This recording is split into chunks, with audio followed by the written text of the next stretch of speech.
The guest is Dean Sam Hargrove from Tennessee State University, who is the Dean of the School of Engineering, Technology, and Computer Science. And of course, Dr. Hargrove, let me have you to pick up some of the things that we were talking about earlier, and to talk about the program that you have dealing with minorities in science, mathematics, technology, and engineering. Right. Let's talk about that. Sure. Well, in order for the country finally recognized that in order to move the country forward economically, the primary factor is going to be technology, and how do we commercialize technology. But to do that, we also have a good educational system that's based on that as well. And so what is happening now, there is a push, and it's very favorable right now.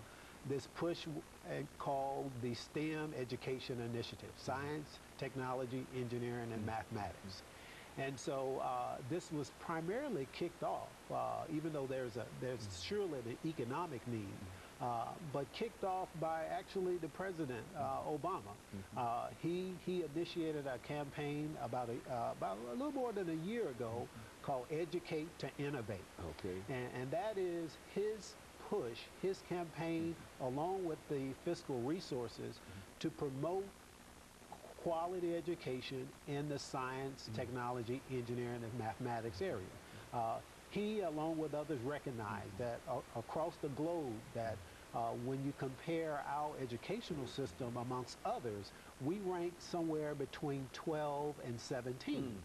And so to deal with that, the President Obama is promoting more STEM education in K-12, but also for colleges and universities. Now, the good thing is, here in the state of Tennessee, we've also adopted that campaign as well. And a lot of credit goes to the governor and his push and support also for that campaign. The governor initiated what is called the STEM Innovation Network. That is an alliance of a number of professionals, as well as congressmen, businessmen, and educators, to promote STEM education throughout the state.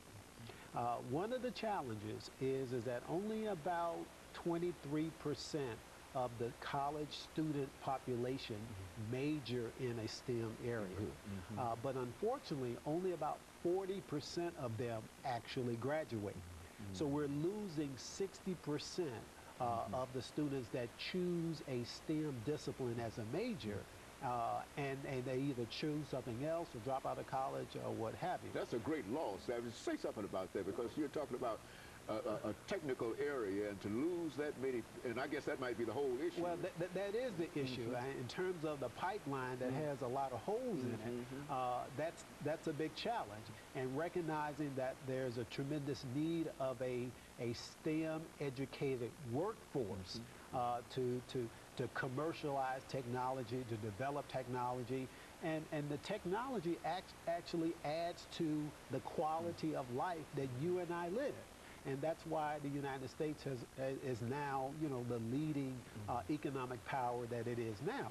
However, China is growing fast. It is now #2 in terms of world economic power. And some suggest that within the next 20 years, it could possibly be the world's #1 economic power. And so, when the STEM Innovation Network, that is a Tennessee response to address K-12 and the need for more students to be more prepared, as well as to do better in K-12 and hopefully pursue a science, technology, or engineering or mathematics degree when they graduate. And then the last thing is, as you well know, the state of Tennessee was successful in its application for the Race to the Top award. Well, a large portion of that is to support the STEM education effort for the state of Tennessee.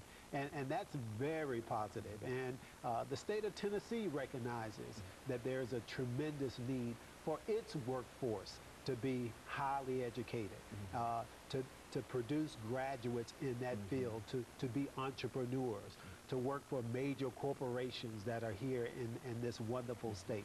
And so those type of resources from the race to the top will also be funneled into K-12 and to some degree maybe some higher education institutions as well. And so what we're saying here is that for the longest, one of the reasons at many institutions, whether they be higher education institutions or secondary education institutions, has been resources. And now you're saying that a lot of the resources that are needed are being put into these areas now. Is that what we're saying? Yeah, I think so. You know, the U.S. for a long time recognized that it's been a leader of technical supremacy, but now we're being challenged by the other countries, and I think that's good. You know, the book "The World is Flat" and several other publications that a lot of other countries are developing in terms of their own quality of life. That's a good thing, but at the same time, the U.S. must also respond and continue to improve and to make new products and to sell those products and have and such that its GDP continues to grow as well. In China, their GDP, gross domestic product, is almost I think double digit for the most part, and ours remain about between 3 to 5%. Well, we can't stay that way. We have to continue to invest in a workforce to create jobs and to have qualified people for those jobs in order that you and I and our children to have a better quality of life. And all of this would really improve the life situations for a large number of folks, not only in America, but throughout the world, if we were to invest that kind of money and elevate ourselves in those regards. Absolutely, absolutely. You know, in the state of Tennessee, we graduate about 9,500 engineers. In the U.S., there's only about 70,000 engineers. We have to do more. We have to graduate more. Hold that point, and I want to follow that up when we come back during that this final segment, because I think that is one of the major points that we want to cover here. And we've got about 8 to 10 seconds, and we'll be back. We'll be back with our audience following this very, very short commercial break.